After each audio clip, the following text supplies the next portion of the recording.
여러분 안녕하십니까? 뉴스투데이 제주입니다. 밤사이 고온 현상이 이어지면서 제주 전 지역에서 열대야 현상이 나타났습니다. 제주지방기상청에 따르면 오늘 새벽 제주시와 서귀포, 성산의 최저기온은 26.1도, 고산 25.5도로 열대야 기준인 25도를 넘었습니다. 오늘 낮 최고기온은 제주시 32도와 서귀포 31도 등 대부분 지역에서 30도를 웃도는 무더위가 이어지겠습니다. 기상청은 당분간 무더위와 열대야가 계속되겠다고 예보했습니다.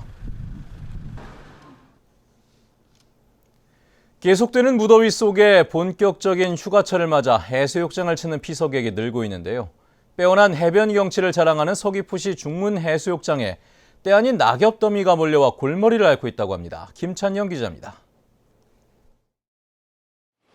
찌는 듯한 무더위를 피해 많은 인파가 몰린 중문 해수욕장. 해변 곳곳이 온통 시커멓게 변했습니다. 모래 위를 검게 물들인 정체는 낙엽더미. 해변뿐만 아니라 물속에도 부유물이 가득합니다. 이렇게 손으로 한번 건져도 한 움큼이 나올 정도입니다. 파도가 칠 때마다 쓸려오는 부유물에 물놀이를 나온 피서객들은 눈살을 찌푸립니다. 제주도 하면은 깨끗한 바다를 생각했었는데 막상 와서 보니까 이런 저기 생각지도 않았던 나뭇잎 같은 퇴적물이 많이 쌓여서 놀기가 좀 불편했어요. 해변을 뒤덮은 낙엽은 지난 12일 서귀포에 내린 집중호우 때 한라산에서 쓸려온 것으로 추정됩니다. 폭포와 하천을 통해 바다로 유입된 낙엽더미가 최근 조류를 타고 해수욕장으로 떠밀려온 겁니다. 중장비를 동원해 70여 톤을 수거했지만 끊임없이 밀려들어 처리에 한바탕 전쟁을 치르고 있습니다. 바다에 계속 머물다가 계속 민물 썸을 하면서 해수욕장으로 계속 올리고 있어요. 중문 해수욕장에 있는 거는 전체 철거를 해야지 나오는 대로 계속. 장마가 끝나고 본격적인 피서철이 시작됐지만 때 아닌 불청객 때문에 제주도 푸른 바다가 몸살을 앓고 있습니다. MBC 뉴스 김찬현입니다. 과거 제주도민들의 생명수였던 용천수가 무분별한 개발로 사라지는 바람에 안타까움을 많이 사고 있죠. 그런데 서귀포시가 홍수 피해가 잦은 하천을 정비한다며 용천수를 훼손해 지역 주민들이 반발하고 있습니다. 홍수연 기자의 보도입니다. 정비 공사가 한창인 서귀포시 남원읍의 한 하천. 안반 사이로 솟아나는 용천수를 자랑하던 하천 바닥은 파헤쳐진 돌과 흙으로 가득 찼습니다. 특히 폭 6m의 교량을 설치하면서 용천수가 솟던 바닥은 콘크리트와 철근으로 메워졌습니다. 조각이 들어서는 부분에선 계속 용천수가 솟아나오면서 이렇게 양수기를 동원해 물을 빼내는 작업이 한창입니다. 주민들은 통행량이 거의 없는 농로에 마을의 자랑인 용천수를 파괴해가며 다리를 놓는 이유를 이해할 수 없다는 입장입니다. 여기 물이 용천수가 솟아난다는 부분입니다. 이런 부분들이 제주도에 몇 군데 없는 이런 용천수가 나오는 하천을 이렇게 파괴했다는 것 자체가 이거는 도저히 납득이 안 된다거든요. 서귀포시는 오는 11월까지 14억 원을 들여 수해 상습지 개선 공사를 진행하고 있습니다. 주민 반발이 일자 용천수에 관로를 연결해 보존하는 방법을 검토 중이라고 밝혔습니다. 저희 교량을 설치한 다음에도 물이 나오는 게 계속적으로 그전하고 이렇게 유지할 수 있도록 저희가 이거를 검토를 최대한 하고 있습니다. 올 들어 하천 정비 사업으로 되려 환경이 훼손됐다며 당국에 접수된 민원은 10여 건. 생태와 환경 파괴를 최소화하기 위한 보다 신중한 사전 검토가 필요해 보입니다. MBC 뉴스 홍수연입니다. 제주공항 복합환승센터 부지 선정을 놓고 제주도와 공항공사가 서로 다른 입장을 보이고 있습니다. 제주도는 다음 달 국토교통부 복합환승센터 기본계획이 고시되면 올해 말까지 사업 시행자와 부지를 선정하고 내년 1월까지 복합환승센터 개발계획 수립을 완료할 계획입니다. 제주도는 제주발전연구원이 제시한 후보지 3곳 가운데 국공유지이면서 환승이 편리한 공항 내 렌터카하우스 부지를 최적지로 보고 있습니다. 그러나 공항부지 소유자인 공항공사는 주차난이 심각한 상황에서 공항 내 주차장에 복합환승센터를 건립하는 데 반대하는 것으로 알려졌습니다. 제주공항 우회도로 사업이 확대 추진됩니다. 제주시 등에 따르면 제주공항에서 노영을 연결하는 우회도로 개설 계획을 당초 폭 25m에서 40m로 확대하는 것으로 계획을 변경하고 오는 29일까지 주민 의견을 수렴하고 있습니다. 도로폭이 40m로 확장되면 왕복 4차선에서 6차선으로 늘어나 공항에서 신제주 방면으로 집중되는 차량을 분산시킬 수 있을 것으로 보입니다. 신관홍 의장 등 도의회 의장단과 상임위원장들이 해군의 구상권 철회를 위한 국회 차원의 대책 마련을 건의했습니다.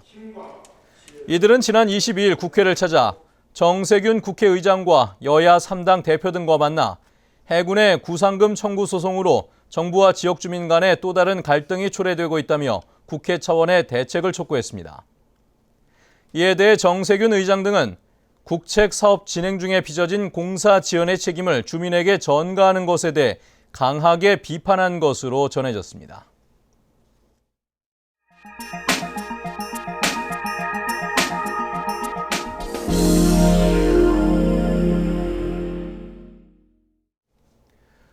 청송군은 제주에 이어 우리나라에서 두 번째로 유네스코 세계지질공원으로 등재되기 위해 수년간 공을 들이고 있는데요. 등재를 위한 최종 관문격인 유네스코의 현장 실사가 진행됐습니다. 안동 MBC 엄지원 기자의 보도입니다.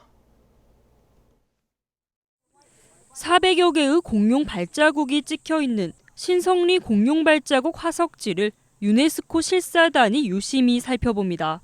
1억 년 전 백악기 시대의 유산으로 해안이 아닌 내륙에서 더군다나 단일 지층면에서는 국내 최대 규모입니다. 위원들도 높이 평가합니다. Small finding on dinosaurs usually bring people to geology. It is a very nice site. Education value in the popularization to the public. 지질공원 시범 초등학교에서는 화산 분출 수업이 한창입니다. 화산 분화로 생성된 주황산의 역사를 배우고 20곳이 넘는 청송의 지질 명소들을 찾아 체험학습을 가집니다. 살아있는 지질 교육입니다. 청송군은 국가지질공원 지정 이전인 지난 2011년부터 세계지질공원 등재를 목표로 준비해왔습니다. 지질 관광을 위한 해설사 양성은 물론 학생과 주민 교육에 힘썼습니다. 지역 사회와의 소통, 지속 가능한 개발에 무게를 두는 유네스코 측의 기준에 맞추기 위해서입니다. 학생들을 교육시키고 또 지역민을 참여시키고 또 관광업체와 또 우리 해설사들을 연결해서 일자리 창출하는 게 목적이기 때문에 올해 세계지질공원 신청 대상은 13개국 19곳, 총송이 25개 등재 기준의 상당 부분 부합하고 유네스코가 한 개국당 2-3곳 정도를 세계지질공원으로 지정하는 추세를 감안하면 가능성은 낮지 않습니다. 이번 현장 평가 결과를 토대로 오는 9월 유네스코 총회에서 예비 인증과 내년 4월 최종 인증 여부가 판가름 납니다. MBC 뉴스 엄지연입니다. 부산 해운대구에는 요즘 초고층 아파트들이 들어서면서 사상 최고 분양가를 경신하고 있는데요. 이곳에 외국인 부동산 투자 이민제가 처음으로 적용된 호텔형 주거시설이 들어서 관심이 모아지고 있다고 합니다. 부산 MBC 배범호 기자입니다. LCT 측은 브랜드 레지던스라고 소개합니다. 국내외 부유층을 겨냥한 호텔형 최고급 주거시설입니다. 제휴를 맺은 6성급 호텔 측에서 관리를 맡게 됩니다. 가구와 가전기기 등이 기본적으로 갖춰져 있습니다. LCT 측은 수익형 호텔이라기보다 부유층의 고급 별장 개념이라고 설명합니다. 법적으로는 생활형 숙박시설입니다. 브랜드 레지던스는 여기서 한 발 더 나아가서 최고의 입지, 최고의 상품, 거기다 6성급 호텔의 모든 서비스를 제공받을 수 있는 새로운 주거 형태의 상품이라. 분양가는 지난해 아파트보다 더 높아 3.3제곱미터당 3천만 원이 훌쩍 넘습니다. 높은 분양가에도 불구하고 서울과 수도권의 부자와 기업 등에서 관심을 보이는 것으로 알려졌습니다. 특히 LCT 더 레지던스는 부산에서는 처음 외국인 부동산 투자 이민제가 적용됩니다. 해운대와 최고급이라는 코드가 외국인에게 통할지도 관심입니다. 투자 이민제를 적용을 하고 있기 때문에 실질적으로 중국을 비롯한 해외의 이제 실수요자들이 대거 이제 유입이 된다라고 하면은 분양 성적은 양호할 것으로 예상됩니다. 지난해 11월 공사에 들어간 해운대 LCT는 현재 15% 정도의 공정률을 보이고 있는 가운데 오는 2019년 말 완공 예정입니다. 동부산 관광단지 등 하반기 부산 지역 부동산 시장 열기와 외국인 투자 유치의 척도가 될 LCT 더 레지던스의 분양 결과가 주목됩니다. MBC 뉴스 배범호입니다.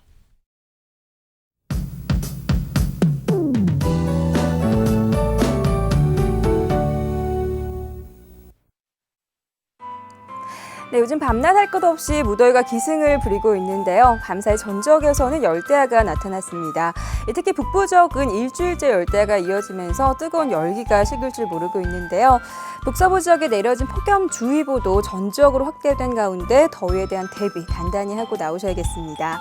내일은 대체로 맑은 가운데 가끔 구름만 지나겠고요. 낮 최고 기온은 30도에서 32도로 오늘과 비슷하겠습니다. 한편 오늘도 불쾌지수는 모든 사람이 불쾌감을 느끼는 매우 높은 단계까지 오르겠는데요. 강한 자외선과 여름철 식중독에도 각별히 주의하셔야겠습니다. 다음은 자세한 지역별 날씨입니다. 네, 출근길 북부 지역은 벌써부터 햇볕이 굉장히 뜨거운데요. 낮 기온은 어제만큼 오르면서 숨막히는 폭염이 기승을 부리겠습니다. 서부 지역도 낮 기온이 32도까지 치솟으면서 더위가 가장 심한 낮 시간에는 오랜 야외 활동을 자제하시는 편이 좋겠고요. 이틀째 폭염주의보가 이어지고 있는 남부 지역은 어제보다 기온이 약간 더 오르겠습니다. 네, 현재 구자의 기온 25도, 성산과 표선 26도, 낮 기온은 30도에서 31도가 예상됩니다. 이 시각 현재 산간에는 구름 많은 모습이지만 가시거리는 10km 이상으로 차량 운행에 불편함 없겠습니다. 섬지역의 낮 최고 기온은 27도에서 32도로 추자도는 상대적으로 더위가 덜할 것으로 보이고요. 물결은 남쪽 먼바다를 중심으로 약간 높게 일겠습니다. 네, 현재 대부분 공항에는 옅은 안개가 낀 가운데 안개는 기온이 오르면서 점차 걷히겠습니다. 네, 이번 주도 별다른 비 소식 없이 30도를 웃도는 무더위가 이어지겠으니까요. 더위에 지치지 않도록 건강관리 잘 하셔야겠습니다. 날씨였습니다. 캠핑 견인차 운전을 위한 면허 시험이 실시됩니다. 경찰청은 도로교통법 개정으로 750kg 초과 3톤 이하 트레일러를 운전할 수 있는 소형 견인차 면허가 신설됨에 따라 다음 달 2일부터 제주와 서울, 부산 등 8개 면허 시험장과 운전 전문 학원에서 시험을 실시한다고 밝혔습니다. 지금까지 750kg을 넘는 캠핑 견인차를 운전하려면 특수 면허인 트레일러 면허를 취득해야 했습니다. 서귀포시는 내년부터 도로명 주소 건물 번호판을 새로 교부받거나 재교부 신청할 경우 수수료를 내야 한다고 밝혔습니다. 건물 번호판 수수료는 대로와 로는 14,000원, 길은 6,000원입니다. 도로명 주소법에 따라 건물 번호판은 소유자나 점유자가 관리하도록 의무화되어 있는데 그동안 도로명 주소 조기 정착을 위해 무료로 만들어 교부해왔습니다. 취약계층 초등학생을 대상으로 하는 체험 영어 캠프가 내일부터 4주 동안 운영됩니다. 제주도 교육청이 여름방학을 맞아 실시하는 이번 영어 캠프는 도내 56개 초등학교에서 진행되며 취약계층 학생을 우선으로 선발해 모두 2,700여 명이 참가합니다. 학생들은 학교별로 다양한 체험활동을 통해 생활 영어를 배우게 됩니다.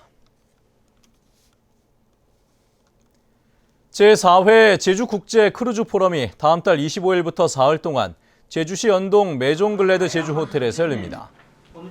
아시아 크루즈 산업의 가치와 비전을 주제로 열리는 이번 포럼에서는 크루즈 관광의 질적 성장에 초점을 맞춘 4개 전문 세션을 비롯해 크루즈 선사와 여행사, 지자체 간의 비즈니스 미팅과 크루즈 취업 설명회 등이 진행됩니다. 또 제주시 원도심 지역 상권과 주요 관광지 등을 둘러보는 기항지 투어도 마련됩니다.